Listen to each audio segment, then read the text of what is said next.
Badlapur MIDC कंपनीत पहाटे 4:45 स्फोट झालाय। पहाटे साखर झोपेत असताना बदलापूरकर MIDC आणि परिसरातील इमारतींना हादरे।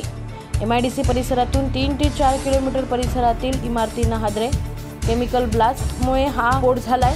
खरवई परिसरात हा स्फोट झाला असून बदलापूर MIDC मध्ये हा स्फोट झालाय।